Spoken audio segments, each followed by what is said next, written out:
सुर्खेतको हरियाली डाँडाकाँडा, हिमालको अनुपम दृश्य अनि वीरेन्द्रनगर उपत्यकाको मनमोहक सौन्दर्य। कर्णाली प्रदेशको राजधानी वीरेन्द्रनगर सुर्खेत वडा नम्बर 14 मा अवस्थित बैलकाँडा अहिले पर्यटकहरूका लागि आकर्षणको केन्द्र बन्दै गएको छ।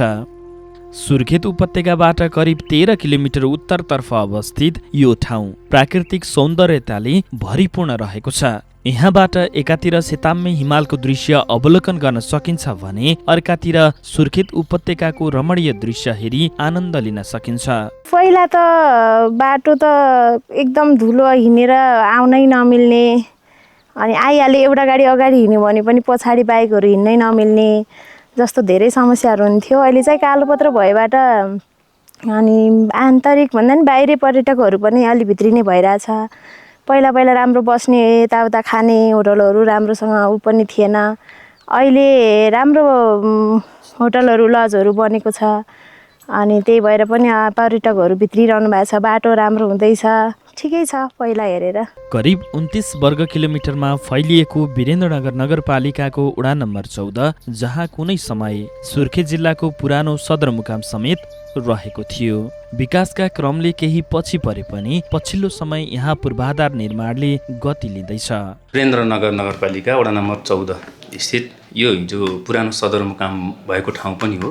यहाँ ऐतिहासिक रूपमा विभिन्न चाहिँ पर्यटकीय क्षेत्रहरू छन्। यसमा पनि एउटा पुरातत्व विभागसँग सम्बन्धित रहेको एउटा गढी, एउटा जो चाहिँ वीरेन्द्रनगर आउनुहुन्छ उहाँहरू यो गढीको नामाकरण पनि गढीबाटै भएको कारणले गर्दा एउटा गढी छ भने एउटा उतापट्टि भ्यू पोइन्ट छ एउटा, त्यो चाहिँ सुर्खेतको उपत्यकाको सम्पूर्ण भ्याली सँगसँगै यता भेरी र कर्णाली जोडिएको चाहिँ दोसाँध जामु कुइनेसम्म देखिने गरी त्यो तरिकाले यहाँ हेर्न आउनुहुन्छ भने यहाँ एउटा गुफा पनि छ। बुरातालसँग जोडिएको सिमानामा एउटा चमेरे गुफा पनि छ।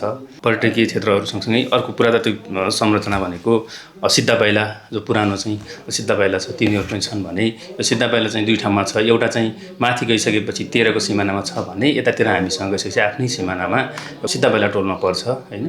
त्यो पुरानो साबिकको वडा नम्बर 7 पर्न्थ्यो। त्यो चाहिँ सँगसँगै अन्य विभिन्न ठाउँहरू चाहिँ हेर्नका लागि र यो सिजनमा गुराँस सँगसँगै काफल टिपेर रमाउने, गुराँससँग रमाउने गरिकन पनि त्यस्ता खालका विभिन्न पर्यटकीय क्षेत्रहरू चाहिँ छन्। हामीले हाम्रो तहबाट वडाले आफ्नो ठाउँबाट केही गर्न सकिने कुराहरूमा चाहिँ यो बाटोलाई कसरी सुन्दरता दिन सकिन्छ।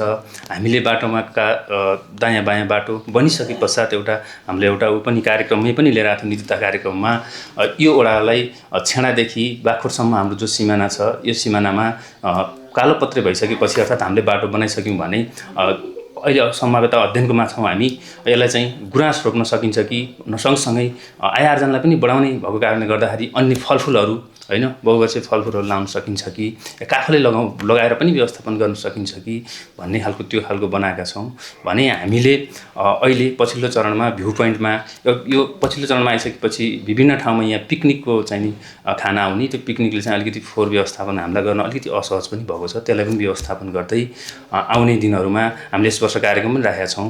सार्वजनिक शौचालयहरूलाई व्यवस्थापन गर्दै ती शौचालयहरूलाई प्रयोगमा ल्याउने र पिकनिकको क्षेत्रलाई चाहिँ क्षेत्र निर्धारण गरेर पार्किङ सहित व्यवस्थापन गर्ने गरी हामीले एउटा डिपिआर पनि गरेका छौँ। त्यो तयारीले हामी चाहिँ लागेका छौँ भने पालिकासँग समन्वय गरेर पर्यटनलाई जोड्नुपर्छ भन्ने कुरामा वडाले निर्णय गरेर पालिकाले पनि कार्यपालिकाले निर्णय गरिसकेर हामीले पर्यटन विभागमा पठाएका छौँ। पर्यटन विभागबाट पनि अहिले चाहिँ डिपिआरको लागि चाहिँ 12 लाख रुपियाँ चाहिँ छुट्टिएर डिपिआरको लागि टेन्डर आह्वान चाहिँ भएको छ। पर्यटन प्रबन्धन गर्न सकिने ठूलो सम्भावना बोकेको बैलकाँडामा यदि होमस्टे, पर्यटकीय पूर्वाधार र प्रचार प्रसारमा ध्यान पुर्याइयो भने यो स्थान कर्णाली प्रदेशकै प्रमुख गन्तव्य बन्न सक्नेछ।